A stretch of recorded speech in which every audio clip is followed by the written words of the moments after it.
Welcome to the Ambitious Broker Podcast, where elite real estate professionals share their secrets to success, discuss topics impacting their industry, and gain professional development insights. Enjoy today's episode.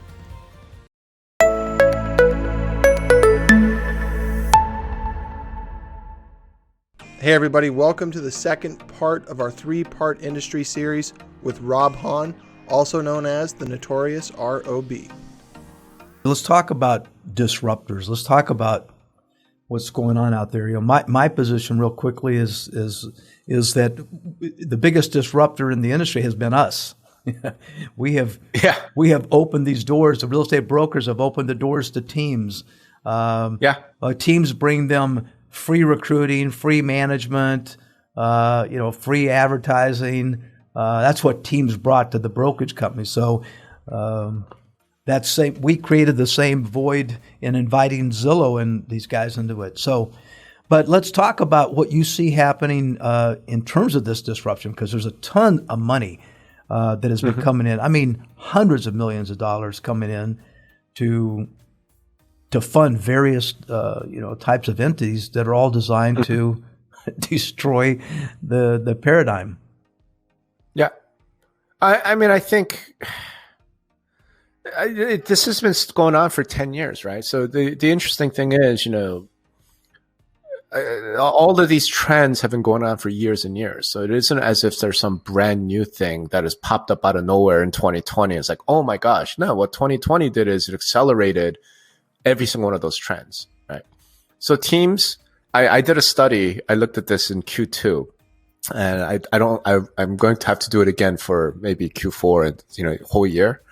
I'm looking at the top 1% of agents in a particular very large market. I can't say who, but in a very large market, top 1% of the agents, I think, did 18% last year. And in 2020, in the midst of COVID, they were doing 18.5%. The teams. They're growing, right? They're growing. They're growing in market share. Yeah, top 10% in that market.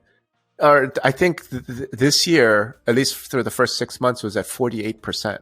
I bet you they end the year at 50. Do you know what I mean? Like, that's top 10% doing 50% of all the transactions in a very large urban market. Yes. I'm almost positive every single one of those top 10% of the agents are team owners. I'm almost positive. Oh yeah. If people are doing any significant numbers now, they're a team.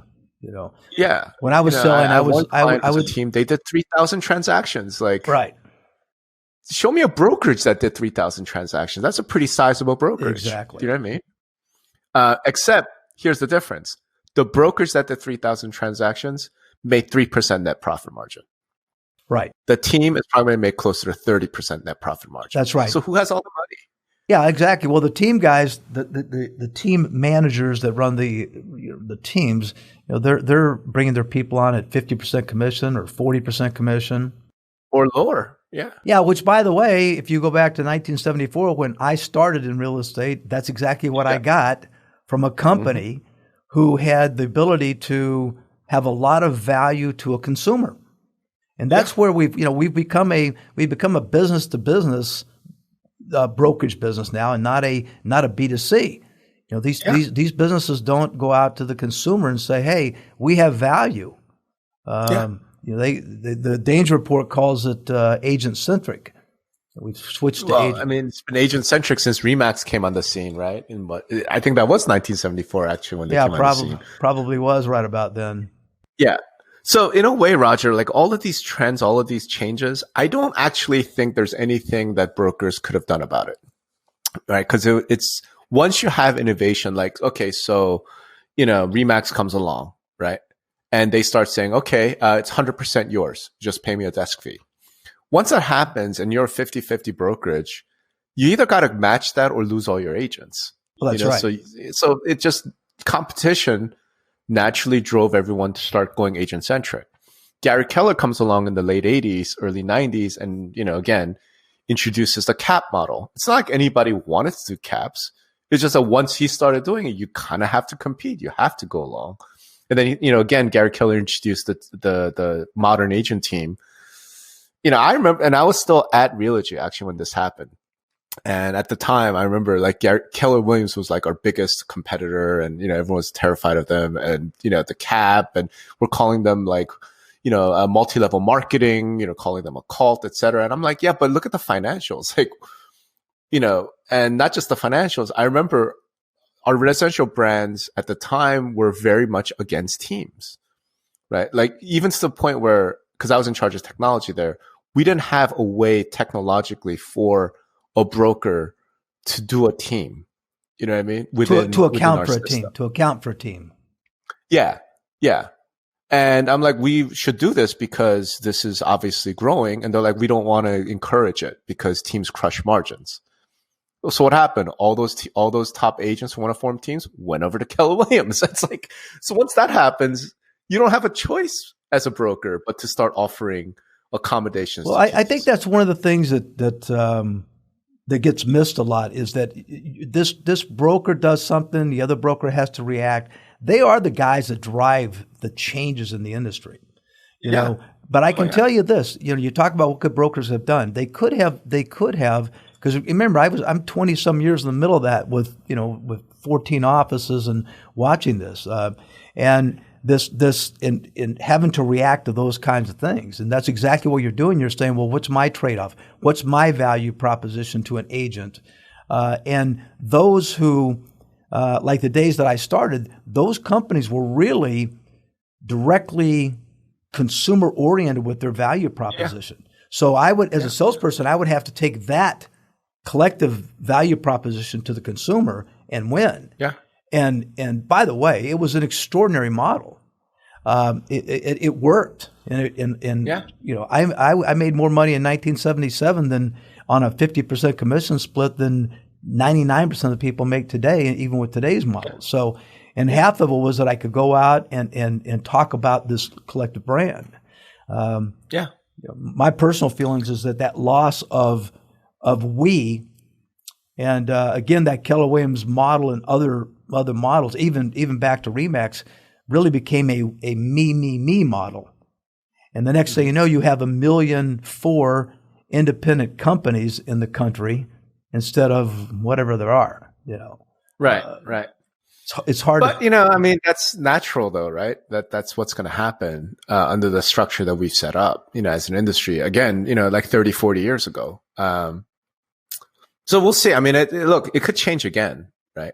Right. It could change again. Like nothing is static. I don't know that the agent-centric, the team-centric model is here forever. What I do feel very strongly is that team-centric is the current model, and it's going to become even more so in the next 5 years or so. Right. Yeah, I tend to think so too. Unless you have success with some of these new brands that are coming out that are, employee employer. If the guys like Redfin, maybe Zillow now with their employee employer relationship with these agents they've got, if they have the ability to get those guys organized around a single thought again, around a single motion, around a single value proposition to take to the consumer, maybe they're the ones who can turn this thing around. What do you think? Sure. But I mean, here's the thing. Like I've said for a few years now that Redfin is not a brokerage. Right? Redfin is an agent team. It's just a really big agent team. It's a big agent that has a website instead of a lead agent with a giant sphere of influence, right? So when you think of it that way, any of these W-2 companies that are out there, they're effectively agent teams, And I think the best way to think about this analytically, and this is how I think about it, Roger, is the broker is in the recruiting and retention business, and a team is in the buying and selling houses business. To me, that's how I think about it. So to the extent that brokers talk about, we need to get lead generation platforms going, we need to have a brand to the consumer. Great, good for you. Now you want to get into buying and selling business. Good luck. That's all I can say. Like, I've tried to help, clients of mine who are brokers to try and pivot to that. It's not easy and it's not cheap. Right? Same thing with me. I've helped open, 15 escrow companies for other people and some real estate companies for other people. And the gravity of the existing paradigm is so powerful that it sort of always forces people back into this existing method of doing things, rather than say, let's think out of the box a little bit and see if we can, break away. And that's what the disruptors are basically doing. So the disruptors are going to go cheaper, and the commission's going to be an issue, or, in my mind, a collective effort around standards, high standards. And can you take that high standards to a consumer and see if they can? And I've seen some testing with this, and consumers get it. Consumers get it. The question is going to be, can the industry get a group of people that will actually use that as a consumer-facing value proposition? The fact that we are something, I guess I questioned when you say consumers get it. Like, what do you mean by that? Well, in other words, I now know that if you have an organization or a group of people who talk collectively, like this is who we are. Like let's take the National Association of Realtors. They started back in 1906 or 8 or whatever it was. I mean, the value proposition that set that group of people, independent people, apart from the rest of the wild, wild west real estate world was that they latched onto a code of ethics. We are realtors. We have a code of ethics. We have a higher set of standards. And it is what launched basically the realtor brand, was saying we have a higher set of standards. The problem is we've gone full circle to where the realtor was so successful that they've become the wild, wild west, in effect, and they become the land of no standards. And so out of that land of no standards, can there be another NAR emerge? I know that one of your predictions for 2021 is that there might be other associations start to form. Yeah. How is that for transition? That other association. Go ahead, Roger. What kind of association is there going to be? Well, I my prediction, which by the way are all guaranteed wrong or your money back. But it wasn't really premised upon the notion of some higher level of professionalism. It was premised upon the fact that the speech codes have alienated half of the realtor population. Right. And I think a lot of those people are pissed off enough, especially in some of the red states and some of the more Republican areas, that they might look at this and go, screw this, I'm out. And then, because they're in a majority, red area, they'll just be like, let's all leave. That's kind of what I was thinking with that. Not that it would be a higher level of professionalism, because the issue with the higher level of professionalism and consumers getting it, I think, is what happens if you don't? In other words, say you and I create a brand, right? The Hans agents, the Hans professionals. H&H, we'll call it. Sure, H&H professionals, and we are this much higher level of standard. Mm-hmm. Okay. So we have somebody who has the H&H brand. They go out and they screw it up. They don't deliver. What happens? You become NAR.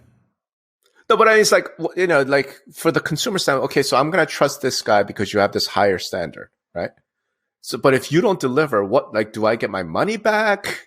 No, I think you're absolutely right. I think that becomes the obligation of this new association, is to do what you and I have talked about, and that is do fewer things better. Mm-hmm. And the truth of the matter is, if you're going to have a code of ethics, then by God, enforce the code of ethics. If you're going to have rules, give an example. I love this, and you might enjoy this too. 8.0 now came down. Yeah. You're familiar with that. Well, the question is, what caused 8.0 to even get discussed? It's hard to get NAR to talk about anything. No, seriously, it is. In other words, that thing has to churn up for years, right? To finally reach the top where NAR actually starts talking about it. Yeah. So what caused it? What caused it? And in my opinion, what caused it was the current MLS rule that said you have to turn your listing in within 48 hours wasn't enforced. It's that simple. I think that's part of it. Because what happened is guys would take these listings, and a lot of people started taking listings, and then they would put it into Facebook or someplace and do some marketing, get their own buyers because of low inventory and sell it. And then, and then that eventually that was happening all over the country because of low inventory. And that pissed everybody off eventually, enough that over a number of years it percolated up to where they says, we must do something about this. And thus 8.0 comes out. Yeah. No, I think that's right. And because we've known about this pocket listings shadow inventory problem for years, it's like 5-6 years ago. I remember going to like a CMLS meeting when, the CEO of MLS listings got up and basically says that something like 35% of all the transactions in Silicon Valley were off market. Right. That's right. So yeah, we've known about this for years, right. But I feel like it didn't really get traction until Compass came along, right? And made off-market and pocket listings and, coming soon into like an actual corporate strategy, right? Yeah, I don't know. I don't know if I can, I think it was bubbling up much sooner than that. And I think that has happened nationwide. I think Compass just doesn't have the collective clout yet to do that, but maybe. Oh, they did in San Francisco, and they still do, I think, in some markets. Some markets for sure, absolutely, that's true. LA too.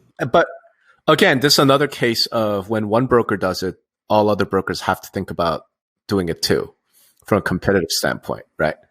So, when Howard Hanna and Coldwell Banker started doing it, I was like, okay. This is now going to go mainstream. Well, you feel stupid if you're an agent out here and you take a listing and you've got 4 or 5 buyers that will buy it yourself, and you think, well, but the rules are I got to put it in multiple and be fair. Let's fair. If we're going to have any integrity, we agree that we'll do this. We use MLS. We don't say we'll put it in MLS when we want to. We say we'll put it in MLS because it's better for professionalism, it's better for consumers, and blah, blah, blah. And so now you say, I'm following the rules, boy. I'm going to be the guy to follow. And everybody wants to follow the rules. And then all of a sudden, you find out that you got buyers for that listing and it sold before you ever got a chance, or you got it for that. And so those people aren't being fair to you. Mm-hmm. And now you're sitting here going, what kind of schmuck am I to be following these rules? Yeah. I think there's a lot of truth to that, but there's an aspect of this which kind of ties back to what we were talking about that just doesn't get talked about enough. So I talked to what's his name, David. Can't remember his last name, but he's the founder and CEO of Top Agent Network, right, which is one of the very first off-market, off-MLS listings networks. Right. David Feldman, that's it. And he was telling me stories, and I've confirmed it with other agents in other markets as well over the years. And one of the rationales that the Top Agent Network people started this. Now, again, you could take this however you want, right? Maybe it's just, an excuse. But one of the rationales that they gave was they didn't want to work with buyer agents who are incompetent. Right. Because it hurt their clients, right? Because they would talk about, look, I have a listing, it's out there, and somebody comes in with an offer, we accept the offer, but the buyer agent is such an incompetent moron that the deal falls apart. Right. And now we got to put the house back on the market, and all of a sudden there's like flies all over it, right? So you have to drop price, and they said it's, rather than deal with that, we'd rather only deal with other agents who are really competent. So the deals aren't going to fall apart. So my client's not going to get hurt. Again, is that an excuse, so you could just double end as many deals as possible? Maybe, right? Well, but there's an element of truth to that, right? I don't like the premise of it so much personally, but I think what they're saying is true, and I think where they made their mistake was that they didn't own that feeling. Listen, I can tell you right now that I can talk to mortgage people in the escrow business who will tell you right now, if they could only deal with the top 15, 20% of the industry, that their lives would be absolutely wonderful. That the level, if you talk to anybody in those businesses over the last 20 years, they'll tell you, or 30 years, they'll tell you the level of professionalism has dropped so dramatically that it's really hard. Their jobs are hard because the participants, these brokers, are so difficult to deal with. And they know so little, and they're not trained, and blah, blah, blah. So these guys with the TAN network, that's pretty legit. Except that you say, and so I agree with them. The problem was, why don't you just make it your own MLS? Because it's hard to say, I don't want to deal with unethical, untrained people when you are absolutely being unethical yourself. Because you joined, right? You joined the MLS and you said, we'll share in the MLS. And then you says, well, we won't share in the MLS. Yeah. It's a consistent, constant issue. And I don't know how all that's going to get resolved. I mean, 8.0 or clear cooperation rule in the MLS has a giant hole in it. So I suspect that within the next couple of years, we're going to start hearing about the office exclusive loophole, which, and I wrote about this when it first came out. I'm like, this is all fine, but there's this giant loophole. Like, how are we not even talking about this? Well, it comes back to that enforcement again, right? As example, we said you've got a 48-hour rule to put stuff into the multiple. Okay. Yeah. So let's just follow the rule. Had we followed the rule, understand 8.0 and all the nonsense around it is all about 24 hours. If everyone was putting their listings in within 48 hours, this would have never percolated up to NAR. Of course. So it comes back down to local enforcement. So I ask as example, with this 8.0 getting implemented, now it's great. It's 24, and there's big fines on a lot of places if you don't get it in within 24 hours of advertising or 48 hours. Big fines. So the problem is this. The problem is when you had a 48-hour rule, why weren't people turning it in within 48 hours? And the simple answer was because they didn't have to. I could go around the board of directors of our local board and say, how many people in here have violated this? And almost everyone would raise their hand. Mm-hmm. Why? Well, because it's too casual. No one's enforcing it. So in the old days, Rob, and I don't know if you know this or not, or if there's different other places in the country, you'd be aware of it. But when you took a listing, you had to turn the listing in to the multiple so that they would verify the data on your listing was consistent and accurate in MLS. Guess what? Well, they all got turned in. It was pretty simple. Yeah. But Roger, I don't know. Like, I don't even know if those enforcement days might be past us to some extent, right? Because one of the other major trends going on is concentration of power, right? So for example, I mean, you look at any typical MLS, and I work with a lot of MLSs, so, I have some of this data, right? That if you look at the typical MLS, if you take the top 1 to 2% of the brokerages, they make up more than majority of the listings, right? And in some cases, as few as like 10 brokers, right? So imagine an MLS with like 1,000 brokers in it, broker participants, right? Or like 5,000 agents, 10,000 agents, but 1,000 broker participants.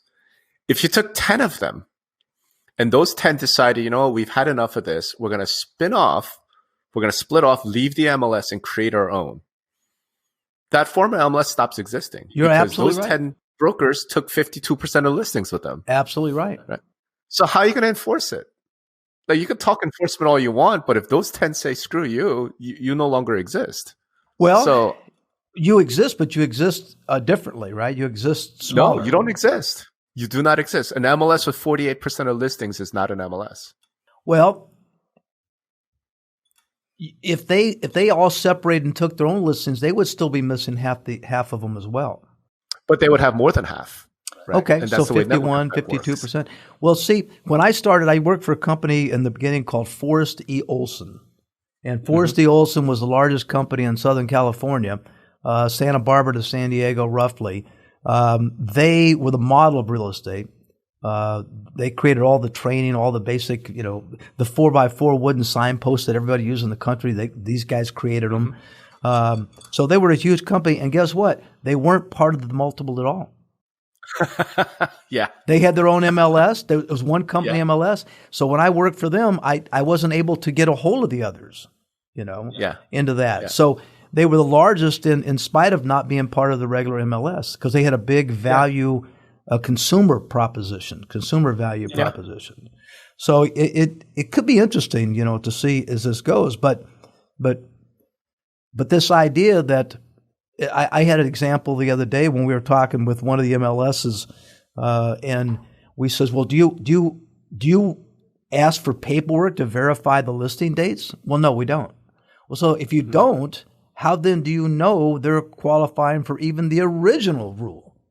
Forget the 8.0, Yeah. So if you can't do that and you can't request some evidence that, how are you going to find out? They said, well, the only thing we have done is there's been some sold before processing that makes you suspicious, and they've chased some of those down, 8 or 10 of them so far, right? Yeah. So I asked them, well, when you chase down that paperwork, what percentage of those were actually turned in on time? Yeah. Guess the answer. 0? Exactly. None. So if you're going to have an 8.0, but you're not going to make people verify that they actually took it within those dates, I think it's kind of headed for a dead end. Yeah.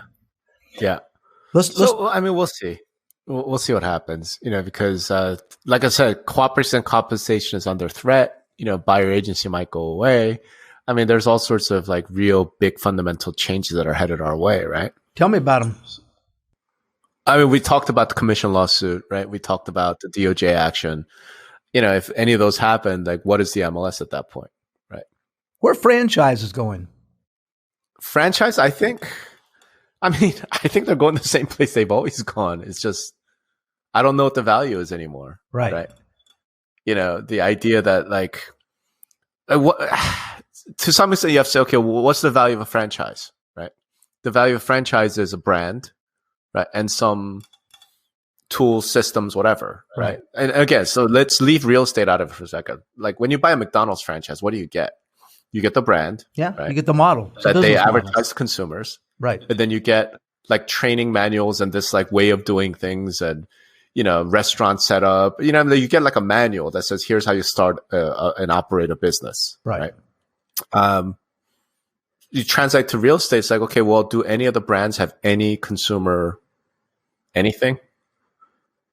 I don't know that they do. And I think if you were to ask agents, they would tell you it really doesn't, right? I make an exception. The only brand that I have heard has some real consumer significance, Sotheby's. I have heard that. People say Sotheby's, that brand is meaningful because high-end luxury, right? Other than that, I don't. And so if you don't have that, then what are you left with? You're left with what the franchise are offering now: training, guidance, technology. It's part of what Keller Williams has done well. Keller Williams just flat out said, we have no value to consumer-facing audience. Right. We just don't. We're never going to advertise. We're not going to do any of that stuff. Yeah. So then the idea has to be you have some value to the agents who are your actual customers, right? And I think there's probably some truth to that. But then it makes me wonder, like in the age of EXP, where you have national brokerages that have brand, to the agents and have some real sort of unique value propositions, like what exactly is a franchise offer? Okay, so let's think about this for a second. I agree with you, by the way, 100%.